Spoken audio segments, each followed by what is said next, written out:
સપ્તર્ષિ સંકુલમાં દરેક વિદ્યાર્થી મિત્રોનું હાર્દિક સ્વાગત છે. આજે આપણે ભણીશું વિષય અર્થશાસ્ત્ર ધોરણ 12, જેમનું ચેપ્ટર નંબર છે 8 કૃષિ ક્ષેત્ર, જેમનો ભાગ નંબર આપણે જોઈશું આજે 3. પ્રશ્ન આજે આપણે જોઈશું ત્રીજો, નીચી ખેત ઉત્પાદકતાના કારણો સમજાવો. જેના કારણો આપણને અહીંયા 3 આપેલા છે. પહેલું સંસ્થાકીય પરિબળો, બીજું ટેકનોલોજીકલ પરિબળો અને ત્રીજું અન્ય પરિબળો, જે આપણે પાઠ્યપુસ્તકના આધારે અભ્યાસ કરીએ. નીચી ખેત ઉત્પાદકતાના કારણો. ભારત ખેતી પ્રધાન દેશ છે, છતાં આ દેશમાં ખેતી સંલગ્ન ઘણી સમસ્યાઓ પણ પ્રવર્તે છે. જે પૈકીની એક મોટી સમસ્યા એ નીચી ખેત ઉત્પાદકતા છે. ખેત ઉત્પાદકતા વાસ્તવમાં પ્રતિ હેક્ટર એટલે કેટલું થાય? તો કે 2.5 વીઘા જે જમીન છે એ 2.5 વીઘાને 1 હેક્ટર તરીકે ગણવામાં આવે છે. પ્રતિ હેક્ટર થતા ઉત્પાદન અથવા હેક્ટર દીઠ થતી નવી આવકના સંદર્ભમાં માપવામાં આવે છે, જે વિશ્વના સ્તરો કરતાં ખૂબ નીચી જોવા મળે છે. જે માટેના કારણો આપણને 3 આપેલા છે. એક સંસ્થાકીય પરિબળ, બીજું ટેકનોલોજીકલ પરિબળ અને ત્રીજું છે અન્ય પરિબળ. તો હવે જોઈશું આપણે સંસ્થાકીય પરિબળ. ભારતના ખેડૂતો જે સંસ્થાકીય માળખામાં રહી ખેતી કરે છે, તેને અસર કરતા ભૌતિક, સામાજિક, આર્થિક અને કાયદાકીય પરિબળોને સંસ્થાકીય પરિબળ કહેવામાં આવે છે. આમ ભારતમાં આવા પરિબળો ખેતી માટે અવરોધરૂપ હોય, ખેતીનો વિકાસ સતત ઓછો હોય અથવા નિમ્ન સ્તરનો એટલે કે મધ્યમ સ્તરનો પણ હોય છે, જેથી ખેતીની નીચી ઉત્પાદકતા પણ જોવા મળે છે. આ સંસ્થાકીય પરિબળોમાં અંગ્રેજોએ દાખલ કરેલી જમીન મહેસૂલ ઉઘરાવવાની જમીનદારી પ્રથા, મહાલવારી પ્રથા, રૈયતવારી પ્રથા, ખેત ધિરાણની સવલતો વગેરે ખેત પેદાશોની વેચાણ વ્યવસ્થા, વાહન વ્યવહારની સવલતો, જમીન માલિકની પ્રથા વગેરેનો સમાવેશ સંસ્થાકીય પરિબળોમાં કરવામાં આવ્યો છે. આવા સંસ્થાકીય પરિબળો અવરોધક અથવા નકારાત્મક રહેવાને કારણે ભારતમાં ખેતી ક્ષેત્રે નીચી ખેત ઉત્પાદકતા પણ જોવા મળે છે. એમાં આપણે સંસ્થાકીય પરિબળોના પેટા જે પ્રકાર છે તેની વાત કરીએ તો તેનો પહેલો મુદ્દો છે જમીન મહેસૂલ ઉઘરાવવાની પ્રથા. ભારત દેશ આઝાદ થયો ત્યારે દેશમાં જમીન મહેસૂલ ઉઘરાવવાની 3 પ્રથાઓ જ ખાલી પ્રચલિત હતી. એક જમીનદારી પ્રથા, મહાલવારી પ્રથા અને રૈયતવારી પ્રથા. કેટલી પ્રથાઓ હતી? જમીનદારી પ્રથા, મહાલવારી પ્રથા અને રૈયતવારી પ્રથા. આ પ્રથાઓમાં જમીન પર ખેતી ગણોતિયા, એક પ્રકારની આપણે એમ કહીએ તો જમીન આપણી હોય એ બીજાને વાવણી કરવા માટે આજના સમયમાં આપણે દઈએ છીએ. એક પ્રકારને એને આપણે ગણોતિયા કે જમીન વિહોણા ખેત મજૂરો દ્વારા કરવામાં આવતી હતી. જેની પાસે ખેતી ન હોય તે અત્યારે ખાસ કરીને આપણે બધા એ શબ્દ સાંભળ્યો જ હશે, જે ફારમ પ્રમાણે આપણને આપે. ફારમ, કારણ કે મારી પાસે જમીન ન હોય તો હું કોઈ ગામમાં બીજા કોઈ લોકોની જમીન હોય તો હું એના ઉપર જે જમીન વાવું છું, કારણ કે એના પર હું એને વળતર આપી દેતો હોય છે, ફારમ આપતો હોય છે. એ આવી 3 પ્રથાને આપણે ફારમ તરીકે ઓળખીએ છીએ, જે વ્યક્તિ પાસે જમીન વિહોણા ખેત મજૂરો દ્વારા કરવામાં આવતી હતી. આમ દરેક પ્રથામાં માત્ર જમીન પરનું ભાડું અથવા મહેસૂલ ઉઘરાવવાની જુદી જુદી પદ્ધતિનો જ ઉપયોગ કરવામાં આવતો હતો. એક પ્રકારનો મહેસૂલ લેવામાં આવતો હતો, અથવા બીજી પ્રકારે આપણે કહીએ તો ભાડું એક પ્રકારનું લેવામાં આવતું હતું, જેમાં જમીનદારો કુલ ખેત ઉત્પાદનનો એક મોટો ભાગ ભાડા સ્વરૂપે ઉઘરાવતા અથવા ખેડૂતો પાસે માત્ર જીવન નિર્વાહ થઈ શકે તેટલું જ ખેત ઉત્પાદન રહેવા દઈ બાકીનું બધું જ વધારાનું ઉત્પાદન હોય તેવો ફરજિયાતપણે લઈ લેતા, જેને કારણે ખેતી કરતા વર્ગને ખેત ઉત્પાદન વધારવામાં કોઈ રસ રહેતો હતો નહીં, કેમ કે વધારાનું જો ઉત્પાદન થાય તો એ લઈ જવાના હતા. જ્યારે આ દેશ આપણો આઝાદ થયો ત્યારની વાત એ પહેલાંની છે ભાઈ. તો તેઓ ખેતી ક્ષેત્રમાં ઉત્પાદન વધે તેવા નવા પ્રકારો પણ અજમાવવા તૈયાર ન હતા. નકર અત્યારે તો ખેડૂત છે એ એક જમીનના 10 વીઘા જમીન હોય તો એની અંદર 1 થી 2 પાક એક સાથે લેતો હોય છે. પણ પહેલાં આવું કોઈ માણસ ખબર હતી પણ આવા કોઈ પ્રયત્ન કરતા ન હતા, કેમ કે વધારાનું જો એમાં ઉત્પાદન થાય તો એ આપણી પાસે રહેતું હતું નહીં.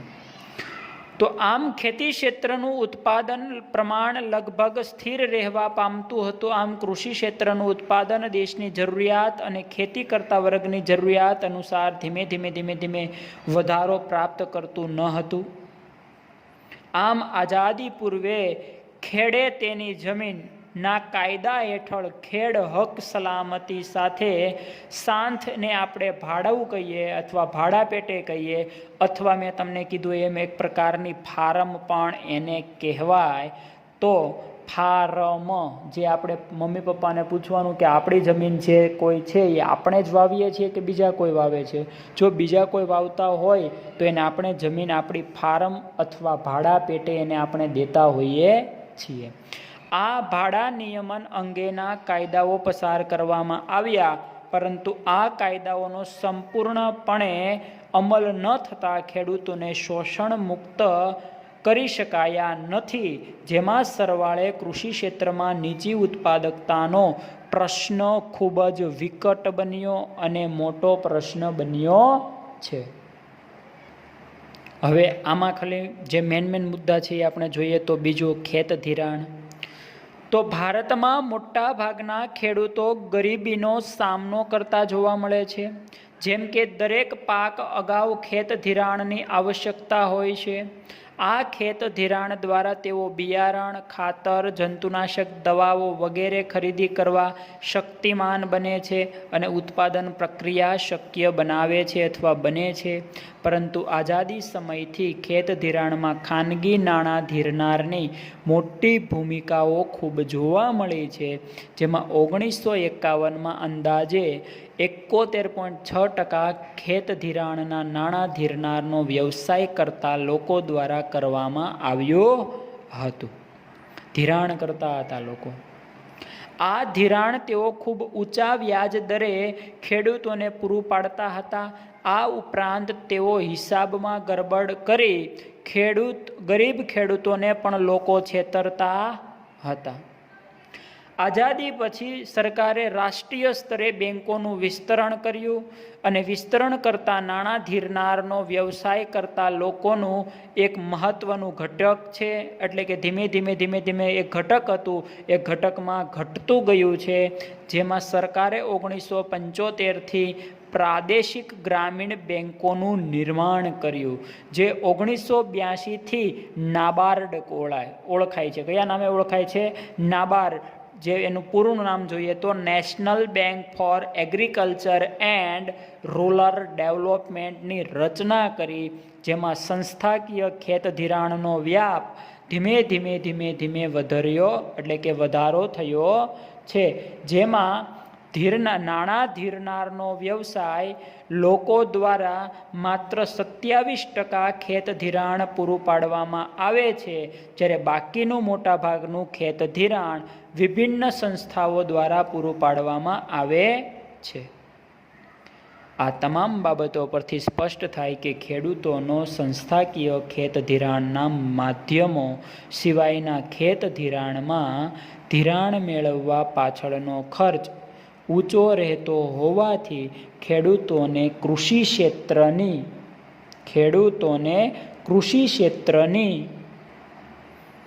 આવક નફો નહિવત રહેતો હોવાથી, નહિવત એટલે થોડો ઘણો જ રહેતો હોવાથી ખેડૂતોને વધુ ઉત્પાદકતા મેળવવા કે ખેતીજન્ય કામ કરવાનું આકર્ષણ રહેતું ન હતું, જેને કારણે કૃષિ ક્ષેત્રમાં સતત નીચી ઉત્પાદકતા જોવા મળી છે. એટલે ખેડૂતોને ખેતીમાં કોઈ રસ રહ્યો નથી. આગળ જોઈએ ત્રીજો મુદ્દો, કૃષિ પેદાશોની વેચાણ વ્યવસ્થા.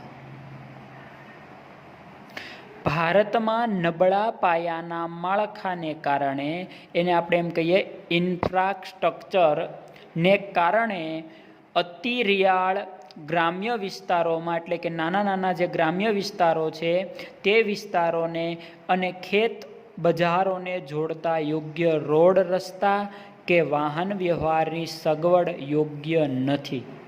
પહેલાંના સમયમાં એવા રોડ રસ્તા નહોતા. આ ઉપરાંત ખેત બજારોમાં ખેત ઉત્પાદન પછી તરતના બજાર ભાવ અને મોસમના અંતે મળતા ભાવ વચ્ચે મોટો તફાવત પણ જોવા મળતો હતો.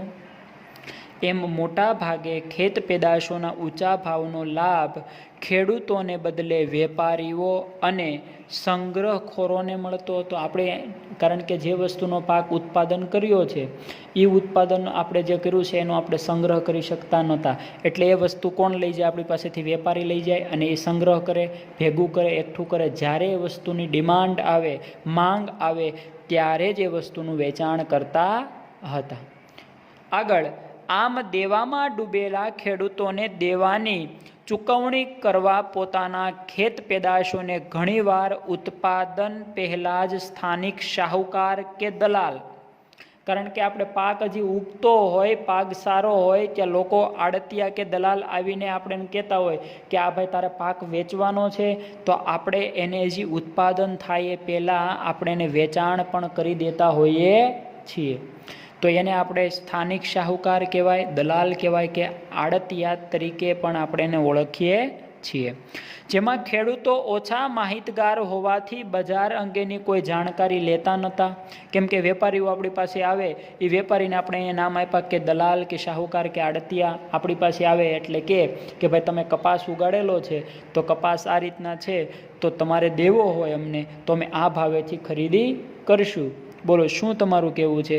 તો આપણે માર્કેટ સુધી એટલે કે બજાર સુધી વેચવા જતા નહોતા. આપણે ડાયરેક્ટ વેપારીઓને કે આડતિયાને કે દલાલિયાને વેચી દેતા હતા અને પૂરતો ભાવ આપણને મળતો હતો નહીં.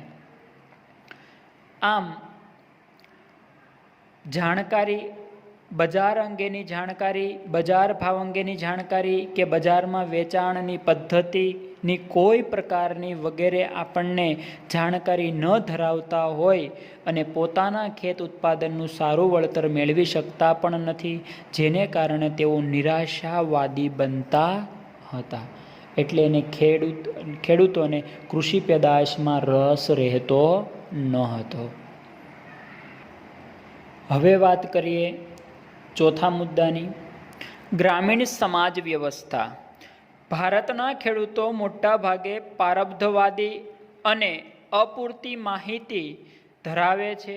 જોજો, સાંભળજો, ગ્રામીણ સમાજ વ્યવસ્થામાં પહેલો જ શબ્દ આપણને આપ્યો, ભારતના ખેડૂતો મોટા ભાગે પારબ્ધવાદી અને અપૂરતી માહિતી, જેની કોઈ વસ્તુની પૂરી માહિતી એની પાસે નથી, પારબ્ધ છે એકદમ. આપણે એમ કહેવી કે ગામડિયા લોકો જે હોય એને વધારે ખબર નથી પડતી, તેવી સમાજ વ્યવસ્થા પહેલેથી કરવામાં જ આવેલી છે. જેમાં ગ્રામ્ય સમાજ જૂનવાણી પરંપરાઓથી જીવી રહ્યા એમ કહેવી આપણે તો પણ ચાલે, જેમાં જૂનવાણી પરંપરાઓ અને વ્યવસ્થાઓથી બંધાયેલ છે. તેઓ મૂળભૂત રીતે પારબ્ધવાદી હોય, ઈશ્વરે આપેલ સમસ્યા અથવા અભાવપણાનો પણ સ્વીકાર કરી લે છે, અને પારબ્ધવાદી કહેવાય. જે તમે કહો એ હા બિચારા રાખે તેને પારબ્ધવાદી. જેથી તેઓ પોતાના જીવન નિર્વાહ પૂરતી ખેતી કરીને સંતોષિત રહે છે અને ઈચ્છાઓ તેની જે કાંઈ છે એ પૂર્ણ કરતા હોય છે, જે કાંઈ ખરીદવાનું હોય તે. તેઓમાં આર્થિક વિકાસ કરવા, ખેતીનો વિકાસ કરવા માટે, આવકમાં વૃદ્ધિ કરવા માટે જેવી પ્રેરણાઓમાં અભિલાષાઓ પણ હોતી નથી કે ભાઈ અત્યારની તો આપણી ઈચ્છાઓ એક પૂર્ણ થાય ત્યાં બીજી હોય.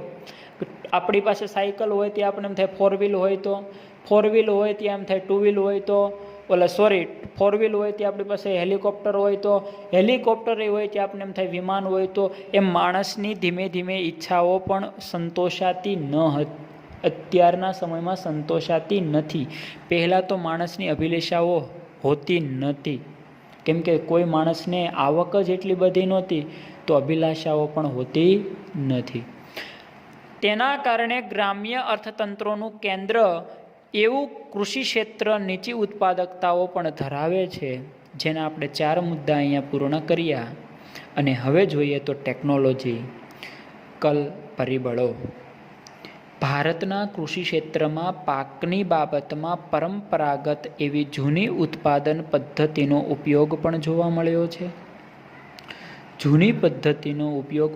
જોવા મળ્યો છે. અને ખેતીના જૂના સાધનો, જૂનવાણી વિચારધારાઓ, પદ્ધતિઓ વગેરે કૃષિ ક્ષેત્રને નિર્બળ બનાવે છે. કેવું બનાવે છે? નિર્બળ બનાવે છે. જે વર્તમાન સમયમાં પણ ભારતના ખેડૂતો ટ્રેક્ટરને બદલે હળ અને બળદનો ઉપયોગ કરતા જોવા મળે છે. જેમાં સુધારેલા બિયારણને બદલે પરંપરાગત બિયારણો પણ આજના સમયમાં વાપરતા જોવા મળ્યા છે. જેમાં રાસાયણિક ખાતરોની જગ્યાએ છાણિયા ખાતરોનો ઉપયોગ પણ નીચી ઉત્પાદકતા માટે સર્જે છે. જેમાં પાક સંરક્ષણ માટે જંતુનાશક દવાઓ અને નવીન પદ્ધતિનો ઉપયોગ ભારતનો ખેડૂત ખૂબ જ ઓછા પ્રમાણમાં કરે છે. જેથી ભારતનું કૃષિ ક્ષેત્ર મંદ ગતિએ આગળ, એટલે ધીમી ગતિએ ધીમે આગળ વધે છે.